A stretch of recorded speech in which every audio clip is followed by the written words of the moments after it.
Raheem. Kira. Hi, I'm Derek. Jenny. Sam. Okay. If you grew up in the 90s, you know that computers were the size of an entire desk and stereos were about the same size.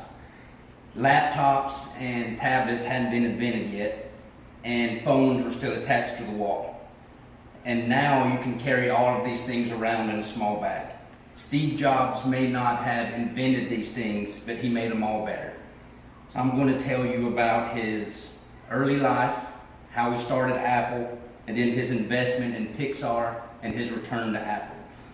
Steve Jobs was born in San Francisco in 1955 and was given up for adoption by his birth parents.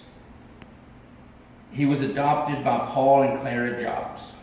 Jobs was a gifted student but lacked motivation and was often bribed into having to do his assignments.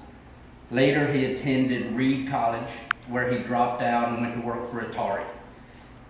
Soon after, he quit Atari and went to India searching for enlightenment using psychedelic drugs and studied Zen Buddhism.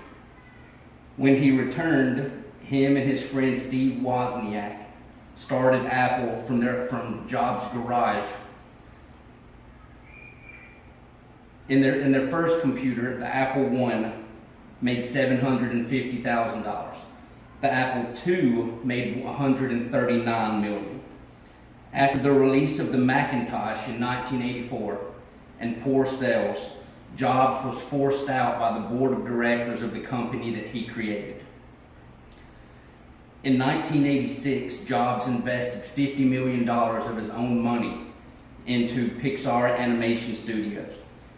Pixar's created movies like Toy Story, Finding Nemo, and The Incredibles. Pixar movies have earned over $4 billion. And when Pixar merged with Disney, Steve Jobs was Disney's largest shareholder. Jobs returned to Apple as the CEO in 1997. Since the return, Apple has released the MacBook, the iPod, the iPhone, and the iPad. There have been over 400 million iPods sold, over 1 billion iPhones, and 350 million iPads. Jobs and Apple have revolutionized personal technology. So in review, I've told you about Jobs' early life, how he started Apple, and then his involvement in Pixar and his return to Apple. In conclusion, Steve Jobs took a company that he started with a friend in his own garage, and now it's on America's first $1 trillion company. Steve Jobs said, "Here's to the crazy ones, the misfits, the rebels, the troublemakers, and the round pegs in the square holes. They push the human race forward, and while some of them are seen as crazy ones, we see genius because they are the ones who are crazy enough to think that they can change the world, and those are the ones that do." Steve Jobs and Apple have changed the way the world lives through their personal devices. Thank you.